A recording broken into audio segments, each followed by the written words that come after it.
Thank you. I'm super excited to be here. How do y'all? And for the confusion, I go by Jeff or Susan. If you want to find out more, join DeepGram. We are hiring. Shameless plug right there. Sorry about that. Today's topic is generic ASR and how it's never going to be accurate enough for conversational AI. Sometimes topics are amazingly accurate. I'd like to, let's figure out these slides real quick. Sorry about that. Today we're going to be talking about a couple key pieces of the core problem of generic ASR and conversational AI. We're going to go over intent, what that means in a conversational AI setting. We're going to go over the idea of filtering and where that does and doesn't fit in just a pure text world versus an integrated ASR and NLP, text NLP solution. And then finally, of course, the core idea here of customization, why you're just not going to be able to do what you really need to do without a customized ASR solution to feed you the information that you need, and the core concept of how that's going to help you out. All right, so it's always good to tell a story. Who here likes stories? Raise your hand. Ah, tricked you. I can't see your hands. I always like to tell a story. It helps set the scene. It helps you understand what's going on. And the story here is the typical one. This is a typical use case in the conversational AI space, at least from my experience, seeing it from the speech side of the house, which is someone wants to, for instance, order something, and they're at the equivalent of a modern-day cocktail party. In this case, an event. There's a lot of friends together. They're hungry, and they all want to order food. And two things come out of this. The first thing is you have been picked to order the food, and second thing is it's going to be chicken. So they call up their favorite chicken place, and the automated system on the back end starts asking their order preferences, and they start firing back and forth orders. In the room, people are changing orders. It's chaos. Words are flying left and right, but there's one clear speaker on the phone that's trying to coordinate the group. So the question here is, what just happened? And what is it that enables a successful solution to handle this versus an unsuccessful solution to not be able to understand what was really intended on the customer's customer's part? So when you look at this scenario, when you look at the situation, you could look at it from a couple different views of how it was understood from an acoustic point of view. A good human would be very understanding of what was part of the conversation and what was not. This is a core aspect of intent, right? The idea that there are a lot of words flying around in the environment, but not all of them are intended for the conversation. So a human knows, just like in the cocktail party effect that everybody's familiar with, to key in at the parts that are important to them. This is an automatic response, right? They know to wait when someone is talking in the background, because even though they're talking about chicken, they know that hasn't been decided as being intended for the conversation for them yet, right?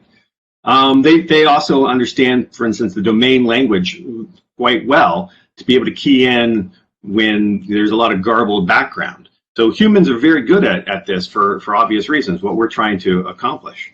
A simple ASR solution, even a highly accurate simple ASR solution, is just going to miss the intent side of things because it hasn't been specialized to this conversational use case, right? It's going to correctly hear, Bob in the background saying, "Give me the chicken blasters," and Jane saying, "No, that was terrible last time," and you're going to see words coming left and right. Even with things like good speaker diarization, you could have 3, 4, 5 different speakers in there. Figuring out which one's the right one, which ones were important pieces or not, is a very hard thing to do. So this idea of intent is also key to filtering. your speech recognition solution needs to understand the environment and be able to start determining some of this intent to figure out what was part of the conversation. So a simple ASR, even very accurate ASR, is likely to give you what will look like gibberish, as the entire conversation and all words are transcribed, and that's not exactly what you want. The problem with that clearly is you only get the text at the end, and because of that, deciphering the intent of the conversation becomes a very hard task.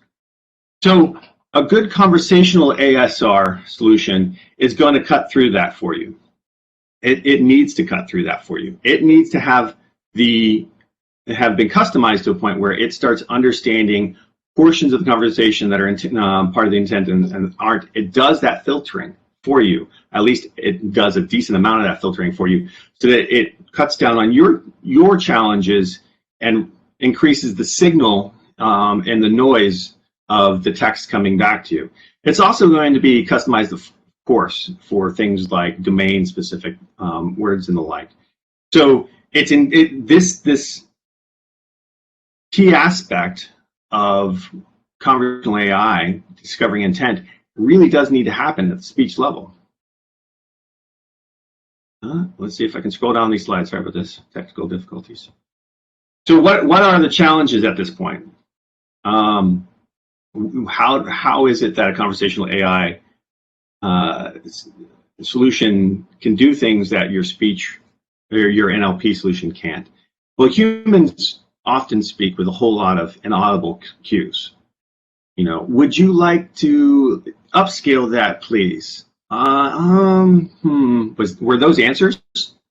Was that an answer? Or was that just a continuation of the conversation?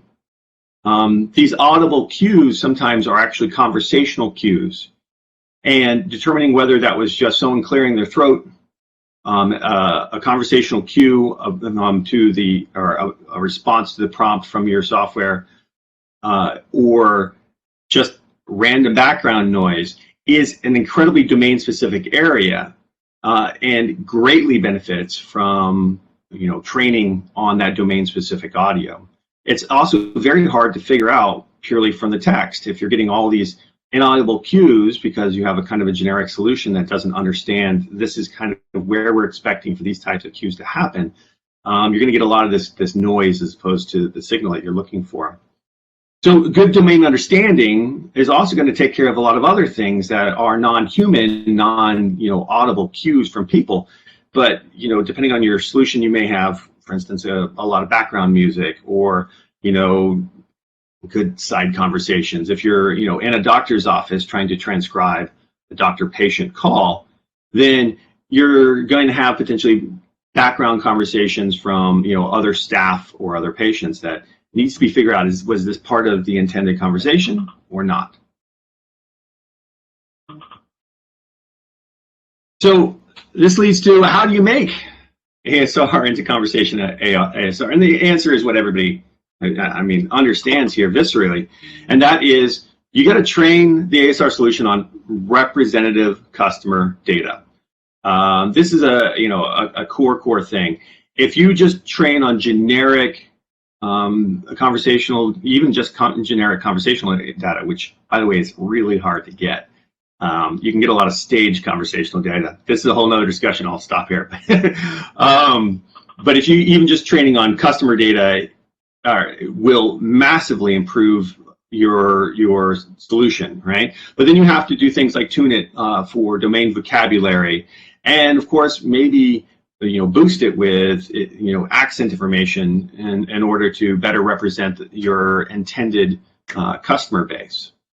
So training a conversational ASR is really training an ASR solution, but recognizing that your domain is very narrow and needs to be focused there. You could easily train a solution that how to put this? You can train a generic solution with tens of thousands of hours of data and get pretty good accuracy, but you can train a domain-specific solution with vastly less information and get much better accuracy.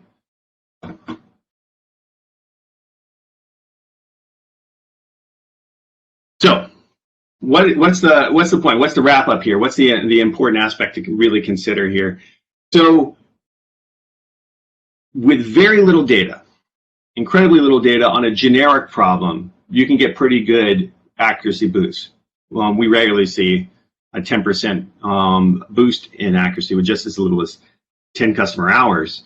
And that's a pretty big jump. But with conversational AI, what we found is the domain's generally even more narrowed, that we are seeing even much larger accuracy boosts, sometimes up to 50% relative accuracy boosts, or even more, depending on how restricted your domain is. If you're only looking for 10 words from a customer, that's going to be a pretty amazingly restricted domain, and you're going to get tremendously good accuracies, even in really tough audio situations with customization. So an audio level ASR pipeline, the key thing here is without access to that audio directly, without training on it directly to give you that really customized view, you're just not going to be able to see that clean signal in order to make good decisions that you need to for your business use case. So I mean, I think that we've gone over the really super important points here. I think everybody kind of understands this, but I just want to re-emphasize the importance of looking at the whole pipeline and not just the text portion of the pipeline.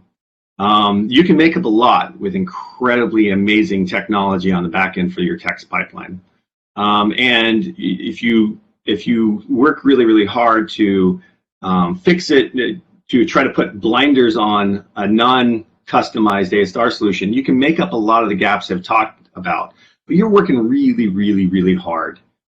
So the goal is to reduce that workload so you can put all that time and effort into actually understanding the clean signal, as opposed to trying to clean up the signal before you then do that.